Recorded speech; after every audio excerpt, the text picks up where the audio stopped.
Well, hello everybody. I'm Maria Cozette and you are tuned in for another episode of the Maria Cozette Show. I have a very special guest today. He's a dear friend of mine, very talented, a writer and event producer, so stay tuned for that interview. And then of course we have our once a month segment called Checkup with Dr. Bastian, where we will be talking about a health related issue. Today's topic is radiology, so stay tuned. And of course, for any further information about the show, visit mariacozette.com. Stay with us.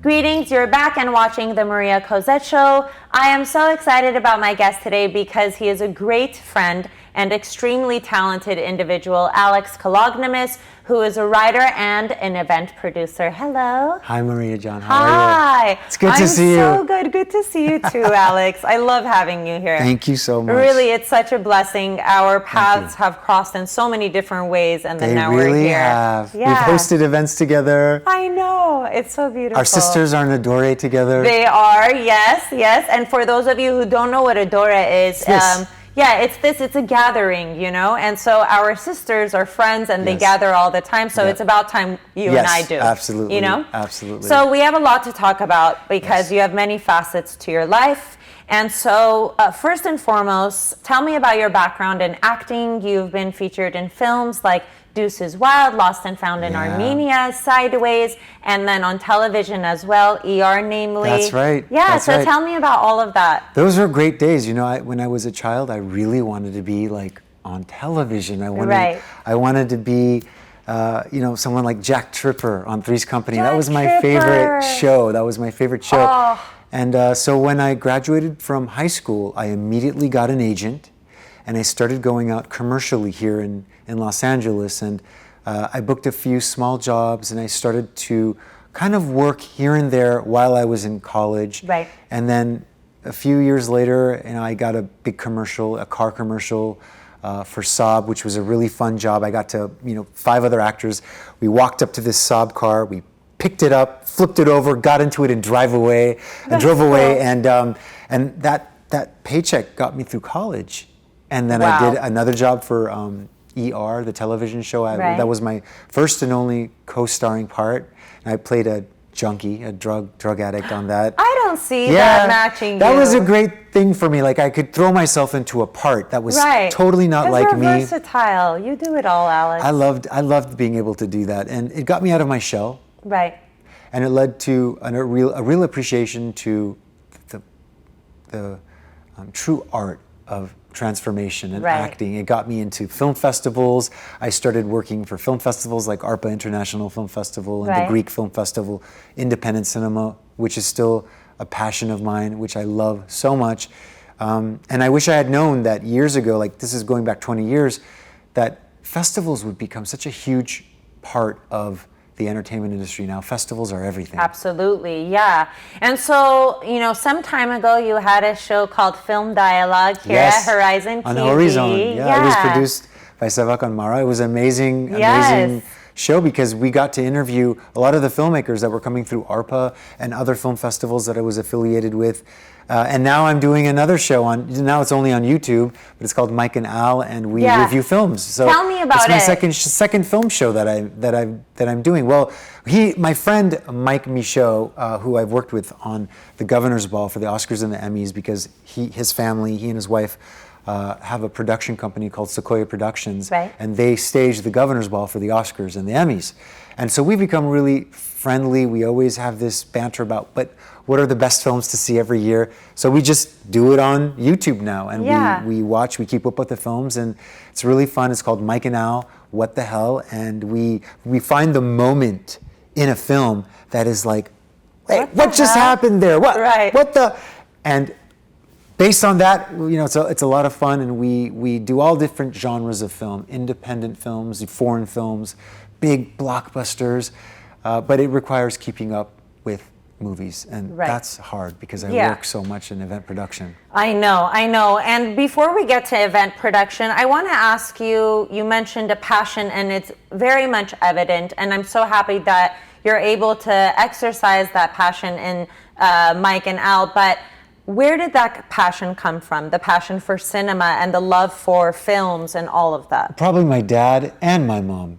Really, I think, our parents, they just have such a great understanding of culture and art. Right. So much actually comes, even event production comes from my mom and my dad, because they are just the best. They're the best. I love them so much. And my dad raised my sister and I really training our eye to cinema and stories and actors and directors and the films that he loved, we love. Right. So we know what the films that defined the 30s or the 40s or the 50s, all the films that he grew up with, they were on our TV in our home every night growing up. So that's what it was, parents. I should have known, because having parents like that who are so supportive and have the vision and instill that in their children, so impactful. And you have amazing parents. You really do. Exceptional. Thank you so much. And you're a direct reflection of that amazing parenting, Alex. Thank you so much. You really are. I'm grateful to have them because they too, they came to this country when they were teenagers. And they came, difficult situations. Each one of them is a story. Right. They met right here in Hollywood. They fell in love right here in Hollywood in the 60s. And from there, they worked so hard to provide for my sister and I. Right. So we don't take it for granted. I'm sure you have a huge appreciation for that, of course. Huge. Yeah. So now let's cross over to event production. Yes. You've been very successful in that. Very talented. And so what are some of the major events that you produce throughout the year? Well, it started when from acting, I went into producing film festivals, which were like multiple day marathon events, opening night, closing night, intense, galas, Q&As, receptions, sometimes diplomatic events, the Consul General of Armenia or the Consul General of Greece would want to host the filmmakers. And so over 5 or 6 days, we would be producing multiple events, and from that I ended up, a friend of mine, Christina Sherinian, got me in with a company called Sequoia Productions, and the founder of that company, Cheryl Cecchetto, who's an Italian lady from Canada, she's been producing the Governor's Ball for the Oscars for 28 years, maybe 29 years, so she was an absolute expert at what she did. Right. And from her, I learned that all of the experience that I had producing these annual events was an area of expertise that I could count on. Absolutely, Because, at those festivals, I was writing the shows, I was doing the awards programs, I was getting a chance to hone all of the skills that I actually loved when I was an actor. Right. Dialogue and writing. So that's what I do now. I do that for the Revolve Awards, which is a company online that, Revolve, it's like a huge clothing company. Right. I do BeautyCon, which is a huge influencer event. It's a festival for beauty influencers. Of course, I work with Sequoia Productions on the Governor's Ball for the Oscars and the Emmys. And then the big one that I do now that I'm so lucky to do is the Wearable Art Gala. So cool. It's so Tell amazing. me about the Wearable The Wearable Art Gala, like all of these events, it's a charitable event. It's a nonprofit. It is founded by Tina Knowles Lawson and Richard Lawson, and they have a theater in North Hollywood. It's like theater, my favorite thing. And in that theater in North Hollywood, they do mentorship of teenage boys and girls through the arts. Oh, fantastic. So they have this theater and they have their mentorship programs, and the annual event, the signature event that helps them raise money to fund this all year round is this fashion event called the Wearable Art Gala. And it's an award show, and we have honored Beyonce, we've honored Gloria Carter, Jay-Z's mom, Felicia Horowitz, incredible philanthropists and artists who are making a huge difference in this world that you just don't know about because you know them as stars and as performers. Right, yeah. Sometimes people don't see that side of them. They really don't, Maria. They really don't. So, Miss Tina Knowles is a fashion designer and stylist and a prolific woman who had the vision to do this program and establish this event in Los Angeles. And so it's now going to be its 4th year, and I've produced it for her And we raised $1 million the first year, $1.5 million the second year, Wow. $2.5 million this past June. And I've learned so much from her, and it's everything that I love. It's a bit of entertainment, it's a fashion. I get to write the show. We have 4 Could it be any awards. better? It's I mean, amazing. yeah. It's amazing, and for such a good cause. Right. So I do that while I do these other jobs as a freelancer, and so I get to work with different teams all the time. Yeah. So, tell me about your life, Alex. My life, Because okay. there are so many things going on in your life. Yes. Like you said, there are so many different projects. How do Yeah. you find work-life balance? What does a day in the life of Alex look like? I don't have work-life balance, and my mom and my dad always tell me that you don't know how to take care of yourself. You don't know how to prioritize yourself before you kind of spread yourself so thin. So I'm Right. learning that. I like working hard. I like throwing myself into these opportunities, and I really don't think there's any other way to do it, Maria. I You agree. have to commit yourself because it's such a fiercely competitive market. Very I mean, much so, yeah. Los Angeles it's not just a town or a city. It's like a huge country with a I know. with a major economy, Right. and people are working so hard. So when I see myself being given the opportunity to work hard, it motivates me Right. to create, to collaborate, to not only work this is like a huge collaborative opportunity with you. I love working with you on all the different, we've got to host events together. I know. We've gotten to do your shows in the past together. But when I get those opportunities, it's just an opportunity to show and to share the creative side of the work, which is writing, sometimes hosting, acting, producing. Right. Which, when I say producing, what it is creating something out of, I don't want to say nothing, but it's establishing something new from elements that you have to put together. So you have to have the vision to put people together, put teams together, Right. and stage something, a show, an event, a fundraiser, a theatrical experience. Right. That's what producing is. And so that's what my life is, and it's night and day. Yeah. All day long. I know, All day and long. you know what? I know how intense it is and what a Yeah. challenging industry it is. First and foremost, I have to say that you do shine in everything that you've done. You shine, you. and I'm sure Thank that you. the people you work with see that. But a lot of times, the audience sees the end product and they're like, "Oh, that's nice," That's but they nice. have no idea what went into that. No, Like I have no literally, idea. blood, sweat, and tears. That's yeah. right. It's usually a year out. You're starting. Yes. Yes. You're starting a year out. You are building your team. You're trying to claim your space in Yeah. a very full market, a competitive market, as we said.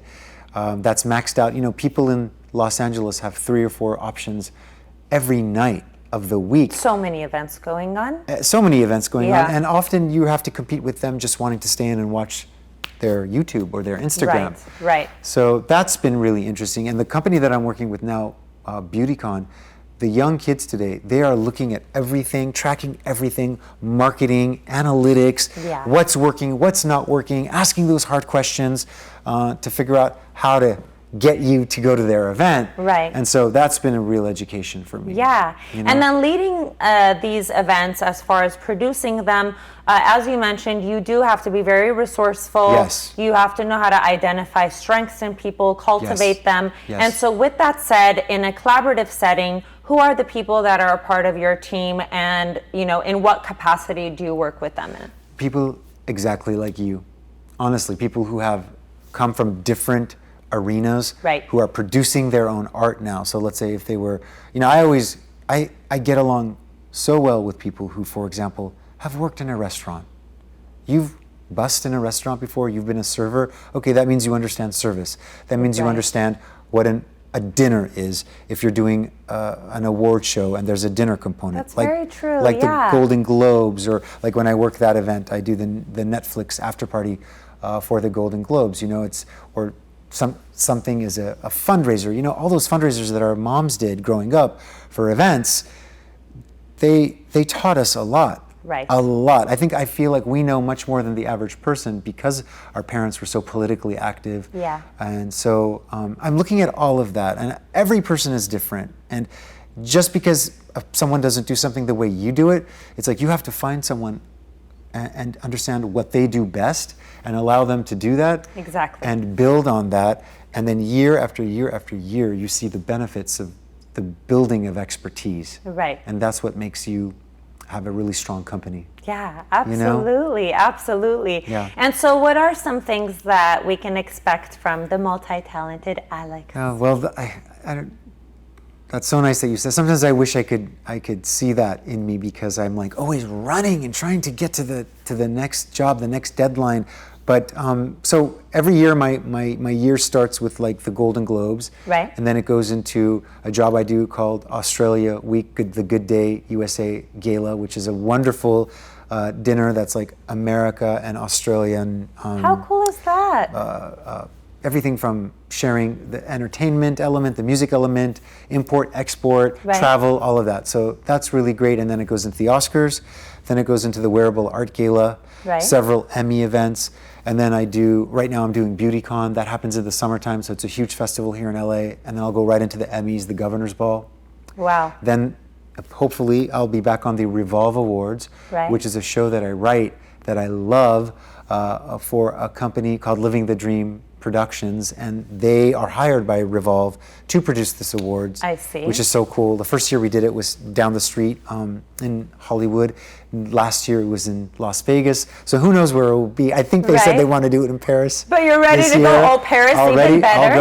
I'll go. Yes. So that's, and then the year ends with a bunch of smaller events that I do leading up to award season for the Oscars. So it's like foreign film awards, just a bunch of screening events, a kind of wind down during the holidays between Thanksgiving and Christmas. During Christmas, it's a slower time, a little bit. There's a little window to catch up. A little bit, you know. But I'm still seeing what everyone else is doing. I'm trying to go watch films, catch up on films, see theater, go to shows. I love to go to the Hollywood Bowl during the summer. This is my favorite time. I feel like that's one of the best events, watching those singers perform. Yeah, that's one of my favorite venues. One of the best things you can do in Los Angeles is go and see a show at the Hollywood Bowl. Right. It's the best. Yeah. So, amazing. Yeah. I don't want to see you go. I don't want to leave. I don't want to leave because I'm so inspired by you too. You know, for those of you who don't know, you have been doing it by yourself for a decade and a half, writing your own music, producing your own shows, your own content, your own music videos. So beautiful. And hosting events and volunteering your time. So I'm very inspired by what you do, and I learned a lot by you, and I'm impressed that you still have your show here on Horizon, because it is not easy to keep producing your own shows. Yeah, it's really hard. It's my creative outlet. Oh no, thank you, and I really, and I'm not saying it just because you're my guest. I really am inspired by you, and even though we don't get to see one another as often as our sisters do, that's right. You know, we need to join their group once a month. But I'm always admiring you from a distance and all the great things you're doing, and really just. Aside from all your accomplishments and all your achievements, you know, in Hollywood and beyond, you're an exemplary person as far as being an Armenian in a non-Armenian community. Thank you. I'm very much proud of that. Thank you. So amazing. I am too. Very much. Magical. In fact, my mom and dad are getting ready to go to Armenia, and I want to go in the last 2 weeks of August. I'm going to try to go this year, maybe after September, because there's nothing like going there and just standing on those streets and being a part of that history and the culture and being inspired by everything that changes year after year. So I'm very proud of that as well. Yeah, your mom does incredible work there.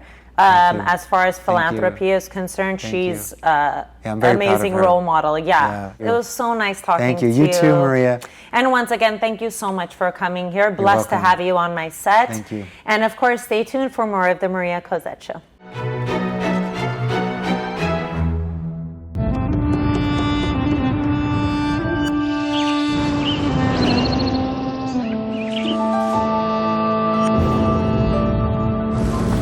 To create along with nature.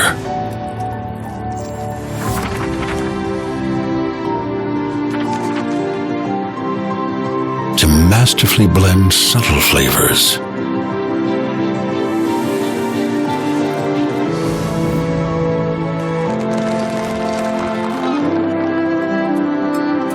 To trust time in the making of history. share everything we are proud of. Herat, from heart to heart. Know the Greats, where we spotlight a legend. Michael Jackson, dubbed the King of Pop, was an American singer, songwriter, and dancer. He is regarded as one of the most significant cultural figures of the 20th century. As the eighth child of the Jackson family, Michael made his professional debut in 1964 as the lead singer of the Jackson 5. He began his solo career in 1971 and dominated pop music in the 1980s. His music videos, including Beat It, Thriller, and Billie Jean, are credited for breaking racial barriers and transforming the art medium to making statements about the environment, social issues, and promoting the power of charity. Michael Jackson is one of the best-selling music artists of all time, with estimated sales of over 350 million records worldwide. He is the first artist to win 8 Grammys in one night. His influence stretches across generations of singers, entertainers, and dancers who still try to emulate Michael's otherworldly stage presence. To call him a trendsetter just doesn't suffice. Jackson's 5th solo album, Off the Wall, established him as a solo performer and helped him move from the bubblegum pop of his youth to more complex sounds. He is recognized for changing the world with his music. Most notably, with the release of We Are the World, co-written with Lionel Richie, the song raised over $63 million for the poor in Africa and United States, becoming one of the best-selling songs of all time. Listen to any one of his songs and you would argue that he is very much alive. From his signature diamond glove, red leather jacket, to the magical moonwalk, there will never be another Michael Jackson. This is Checkup with Dr. Bastian, where we talk about health-related issues with Glendale-based orthopedic surgeon Dr. Sevak Bastian. Welcome. Hey, Maria. Hello. So let's get to it. Today's topic is radiology. And so what are the different modalities and usefulness for each? Well, there's a lot of different types of image studies or modalities. The obvious one is X-ray that everyone thinks about, or Röntgens, as a lot of my patients say. That's a basic X-ray that we all kind of know about and think about. It's a one-time shot, and we usually get 2 views or orthogonal views, which are 90 degrees apart from each other, to get 2 separate angles at the same structure. And X-rays are great at looking at mostly bones, and you can kind of see some of the soft tissue shadows left behind, and those are like muscles, tendons, things like that. But essentially, it's not really meant for that. It's meant for bony anatomy and to look for anything that's radio-opaque, which means it shows up as white on X-ray. There's a CT scan. That's another one that a lot of people get. It's kind of like a 3D rendering of the body, and is really, really good at looking at fine details of the bone. It cuts the body up into different little slices, about 1 or 2 millimeter thick, depending on the CT scan machine itself. And that's a tube that you sit in, and it takes about 10 to 15 minutes, depending on what body part they're imaging, and that's a high dose of radiation. There's an MRI. A lot of people hear about MRIs. What are MRIs? It's a study that is really, really highly focused on making a 3D rendering of all the soft tissues in the body. That includes muscles, tendons, ligaments, fascia, anything that's not really bone, but it's also really good for bone. But CT is better than MRI for bone, and MRI is the gold standard for soft tissue. These two are can be used for different things, but also for similar things, and we'll talk about that later on, I think. But MRI is important to know that it is not any radiation. It's safe for babies, it's safe for pregnancy, it's safe for breastfeeding patients, and I get asked that just today, actually. I had somebody who was really worried about getting an MRI because she's breastfeeding. She was worried that it was going to affect her breast milk, and it doesn't affect that. There's no radiation. It uses magnetic fields, and it takes about 40 to 50 minutes. It makes a lot of noise too. Yeah. So some people can get weirded out by. There's many other imaging modalities. What are the advantages of pairing modalities as far as, let's say, pairing X-rays with ultrasounds or any other modalities? what is it that one can see that the other cannot? So X-ray is really good at looking at the whole picture all at once. You can kind of see the whole skeleton or the whole body part all at once. And it's not as well detailed as an MRI or CT scan, but you get the whole thing all at once. CT scan, MRI, it's all piecemeal. It's all by slices, and it's in 3 dimensions of slices, and you have to kind of piece it together in your brain. So X-ray is good to get a big picture. I love getting X-rays of joints to start. It lets me know if there's any kind of arthritis of the joint, of the bone itself, right? Because I can see it all at once. And then people always say, why do you need an X-ray? I have an MRI. MRI is way better, and it is way better for a lot of things, but it's not good at giving me a big picture, especially for arthritis. When we're looking for arthritis or broken bones, and outside orthopedics, which is tough for me to think about because I'm so ortho, but outside orthopedics, X-rays are used very routinely in the body, in the chest and abdominal area, to rule out many different pathologies that occur in the chest and abdomen and pelvis area. And it's a quick shot. It's very quick. It takes about a second. And so it's very key, especially in emergency settings, to know what's going on right away. Right. I always pair X-rays up with either an MRI or a CT scan to follow. I also do a lot of ultrasounds in the office, and that gives me a quick, poor man's kind of MRI right away. And I get to not only get imaging of soft tissues and things under the skin, but I can also move your arm or move your knee, see how things are moving. It's a dynamic study, whereas all the other ones, you're kind of staying still. The ultrasound, you actually can move and see how things move. Yeah, I wanted to ask you, what does it mean when a physician orders a wet read? A wet read is kind of like an informal quick read of X-ray or CT scan, and that's when you need something right away. You need the read right away. It happens in more of a hospital setting. If you're worried about something mostly in the chest and you get a quick chest X-ray, you call the radiologist and you say, let me get a wet read. Do you see the tube down the right throat? Is it in the wrong place? Is it in the right place? Do you see a collection of blood or air pooling in the chest cavity into the lung cavity, or a pneumothorax or a hemothorax specifically?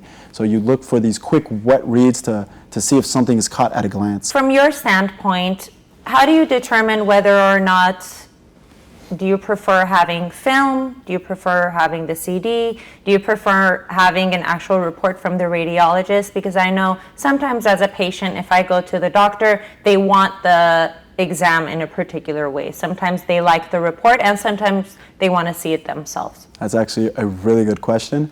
Always bring your CD and report with you anywhere you go. As a surgeon or somebody who looks at the imaging themselves, no matter what field they're in, they want to see the images themselves. Right. Because a radiologist doesn't have the luxury of seeing the patient or examining a patient. They are just looking at pictures. Right. And if there's an abnormal signal, they have to call it. And if they're not sure, then they always say possible this or cannot rule out that. And they don't have that extra piece of information like we do to see if that finding is actually important or clinically significant. Radiologists are the second smartest doctors in every field. So they know a lot of everything. Yeah, they have a breadth of knowledge, exactly. Absolutely. They know a good deal about everything across the board, but they're not specialized they are specialized, of course, in certain imaging, but they're not as specialized with, let's say, a tendinous injury as an orthopedic surgeon is, because I'm actually going in there and seeing what it looks like, and I can correlate the MRI finding with how it's supposed to really look during surgery, and I can tell if this needs surgery or not. So orthopedics are one of the few fields that read their own imaging. I love reading them, so if you're going to come see me, please bring your CD. And films, like the actual poster, we are thankfully getting further and further away from that. People still have those, and we still have a light box in the office to make sure if someone only has that to be able to look at that. But we don't like that at all. Digital is way better. It's not just for portable purposes, but to zoom in and out, change the intensity, the contrast, and we can do all that. And we can pick up things that you can't normally pick up with the printout. Yeah. Although I did have a patient from Iran the other day who had an MRI with him from 7 years ago done in Iran. Oh my goodness. Brought his little folder with him and everything, and I actually kept it in the office as a souvenir just because I was so impressed. I don't think I'll ever see anything like that again. Yeah, that's amazing. And I know that some imaging centers also provide physicians with online access so that they can see the images, but not all, but that's an option. But yes, so bring your report and your CD when you see Dr. Bastian or any physician. Yes. And so sometimes doctors prescribe with contrast and without contrast. You know, what is contrast and what is the detailed view that you could see perhaps in a body part or, you know, particular abnormalities that you could detect before they become prominent conditions? Yeah. So contrast is a dye. It's a dye that you ingest either by mouth or they put in your bloodstream via IV or they put inside a specific joint and a couple other places. But those are mainly the main places where you can put the contrast. And it's a dye that you swallow, that you take in your body, and when you do the imaging, it shows up where it was placed. And sometimes that dye goes to areas of interest, or the lack of its going into areas of interest lets us clearly see the problem. It actually clearly delineates the borders of normal and abnormal sometimes. And we use it a lot in cases of tumors and cancers, essentially, to look for the size of the tumor, how it reacts to the contrast, how that is compared to the same image without contrast. So that tells us how active or how large or how the shape of a tumor in the body. I use it a lot in joints. We do it for shoulder MRI, specifically looking for injuries inside the shoulder joint, so looking for labral tears specifically. Some of the younger people maybe watching in their 20s or 30s who have had labral injuries in the past, they get an injection in their shoulder of a dye, and then they get the MRI of their shoulder. And people always wonder, like, why are we getting this injection? Well, the dye will go places where it shouldn't go, and that will tell us, okay, something is torn because it's allowing it to go there. That's interesting. And we're able to kind of defer or infer what the problem is just based on where that dye goes. Now it's time to debunk the myth. This is the point of the segment where we take a moment to debunk a popular myth. So today's myth is, being cold gives you a cold. Is that truth or myth, Dr. Bastian? You know, I love these parts. These are always funny. These are all myths that our moms probably tell us. So I actually asked a professor about this in medical school because I wanted to know as well. And you hear a lot of stuff back and forth. So if you wear a t-shirt and it's 50 degrees out, you're out there for 5 minutes, you're not gonna die, you're not gonna get pneumonia, it's not gonna happen like that. But that doesn't mean that you can just kind of lay naked in the snow for 6 hours and expect not to get an issue. Cold can lower your immune system. It can slow down your immune system and weaken it a little bit, and that can leave you vulnerable or susceptible to catch something. Now, if you're outside, chances are there aren't that many viruses or bacteria out in a very diluted open air. Because remember the solution to pollution, right? Is dilution. So if you're stuck inside a closed space like your room or something for a long time, and all that kind of bacteria can fester in there, and if it's cold and your immune system's down, then the recipe kind of is a little more I guess productive for possibly getting infected or getting a cold. But just the fact that it's cold or that you are cold doesn't necessarily automatically or directly mean that you're going to get sick. Right. So next time my mom says, put on a jacket, you're going to get cold, I'll be like, we pretty much debunked the myth. Dr. Bastian said, right? You can drop the mic on that. Yeah. Another one debunked. Debunked. Well, thank you so much for checking in. It's always a pleasure to have you. Yes.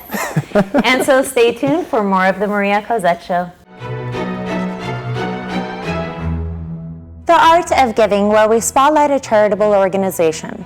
Education Through Music Los Angeles partners with inner city schools to provide music as a core subject for all children and utilizes music education as a catalyst to improve academic achievement, motivation for school, and self-confidence.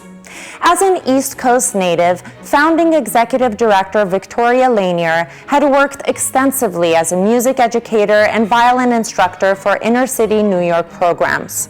Upon moving to Los Angeles, Lanier became immersed in the music scene and witnessed firsthand the lack of equitable in-school music education among disadvantaged Los Angeles communities. She founded Education Through Music Los Angeles, an organization that has reached approximately 15,000 students in its 13 years. ETMLA believes that every child deserves access to high-quality music education, taught by qualified and well-trained music teachers.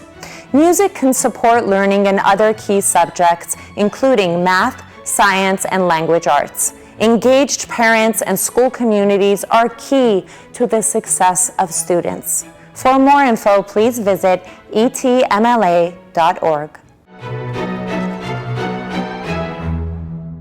That's a wrap for the Maria Cozette Show. Thank you for tuning in. Much love to my guest today, the very talented Alex Kalognomos. We expect great things from you. And of course, a thank you to Dr. Sebag Bastian for checking in. For any further information about the show, like us on Facebook and follow us on Instagram. Well, that's about it, everyone. Please remember to stay creative.